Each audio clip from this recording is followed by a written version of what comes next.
अस्सलाम वालेकुम व्यूअर, कैसे हैं आप सब। उम्मीद है कि आप सब ठीक होंगे। मैं हूं ज़िलस्नैन और आप देख रहे हैं मेरा YouTube channel Z studio.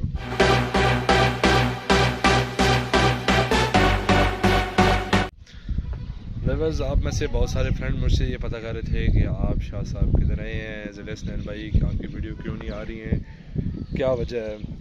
Last 4 month से मैंने कोई अपलोड नहीं की।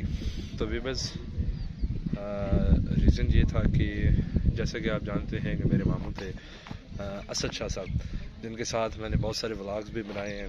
सबसे पहला व्लॉग भी मेरा उनके साथ ही आया था और सबसे छुट्टियों से पहले मतलब 4 मंथ से पहले आखिरी व्लॉग था।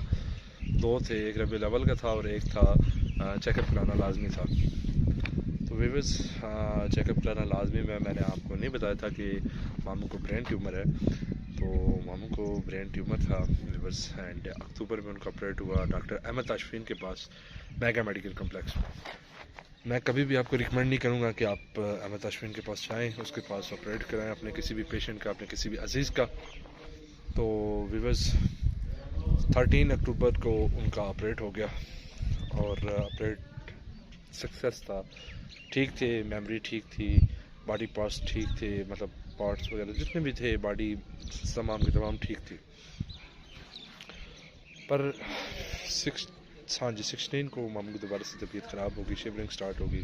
डॉक्टर है, डॉक्टर ने कहा कि जी कुछ नहीं है, ये बस नॉर्मल है। CSF लीक स्टार्ट होना हो गया था थ्रू नोज़ के ज़रिए से ना आ रहा था। तो भी बस 17 अक्टूबर को उन्होंने जी दोबारा से OT में ले गए जी। जो ग्राफ्ट है वो हल गया, ग्राफ्ट हिल गया था। क्यों हिला है, किस वजह से हिला है, उन्होंने कहा जी खांसी आई है या छींक आई। हालांकि कोई खांसी नहीं मामू ने की थी, ना कोई उनको छींक आई थी। ठीक है भी बस। उसके बाद 24 अक्टूबर को दोबारा से मामू की तबीयत ख़राब होगी। 23 को 24 को उनका दोबारा से ओपन बार होल सर्जरी हुई जी। इन्फेक्शन होगी, इन्फेक्शन क्यों हुई है ये कोई पता नहीं है। तो जी 27 दिसंबर दोबारा से मामू की तबीयत ख़राब होगी। तबीयत ख़राब इस तरह हुई थी कि उनको कार्डियक अरेस्ट आ गया। मैं खेतों में था, यहाँ से शायद आपको मैं दिखाऊंगा भी मैं किस जगह पे था। मैं भी छत पे मौजूद हूँ। तो 27 दिसंबर को मामू को कार्डियक अरेस्ट आ गया। कार्डियक अरेस्ट जी, ब्लड जो है वो बहुत ज़्यादा थिक था, इस वजह से आया। जबकि डॉक्टर को पता भी था कि ब्लड थिनर इनको देनी है। हालांकि ब्लड थिनर वाला ये ना तो पहले लेते थे, ना तो उनका कोई बॉडी पार्ट्स ऐसे सुन्न होता था, ना कुछ। कार्डियक अरेस्ट आने के बाद 2-3 दिन ये वेंट पे रहे, वेंटिलेटर पे 2 दिन रहे। 48 आवर्स तकरीबन, 72 to 48 इतने रहे थे आई थिंक सो। उसके बाद रिकवर हुए, कुछ ट्रिकास्मी उन्होंने पास कर दी, यहाँ से सांस ले रहे, यहाँ से सेक्रेशन वो सक करते थे। और इसके बाद हम इनको 4 तारीख तक, 4, 5, 6 या 9 को, सॉरी 9 को हम घर ले आए। जब 9 को घर लेकर आए, अब 9 था या 4 था पता नहीं, मुझे सही से याद नहीं है। तकरीबन हम लेकर आए थे इनको नवंबर में। फिर इसके बाद बस नवंबर में हम लेकर आए और दिसंबर के मतलब नहीं, नवंबर के एंड के अंदर फिर से इनकी ऑक्सीजन डाउन होना घर में स्टार्ट होगी। घर में भी इनको मतलब होश आता था, बहुत कम आता था, पहचानते किसी को नहीं थे। मुझे पहचान लें बहुत कम ही, मतलब ऑक्सीजन सिलेंडर लगाया।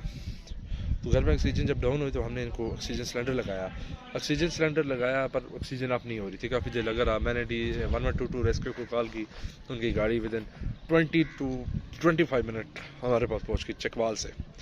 बहुत अच्छी सर्विस थी, बहुत ही अच्छी सर्विस थी, जल्दी आ गए थे। पर ये एक ऑक्सीजन सिलेंडर उन्होंने अपना यूज़ नहीं किया था, हमारा ही यूज़ किया था।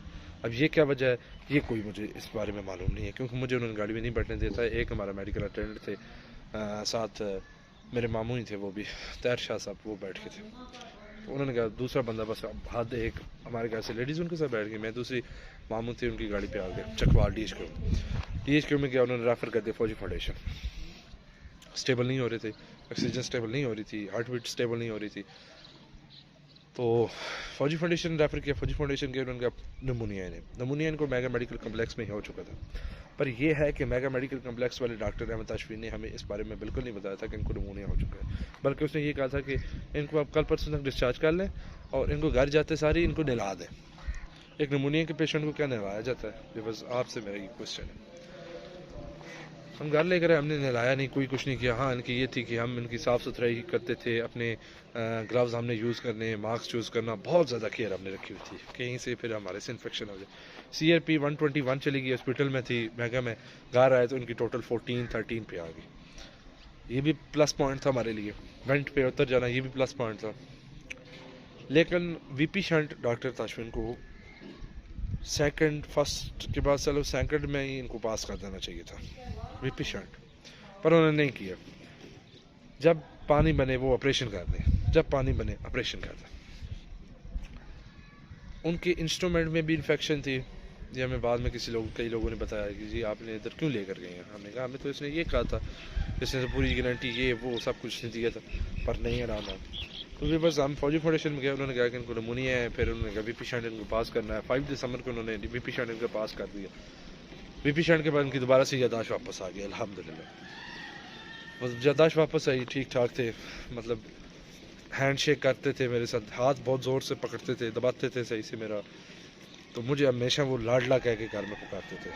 बहुत सारे मेरे जो फैमिलीज व्यूवर्स देख रहे हैं, मेरे अपने ख़ानदान से जो लोग मुझे देख रहे हैं, वो शायद जानते होंगे इस चीज़ को कि वो मुझे हमेशा लाडला कह के घर में पुकारते थे। लाडले किधर गए, वो लाडली।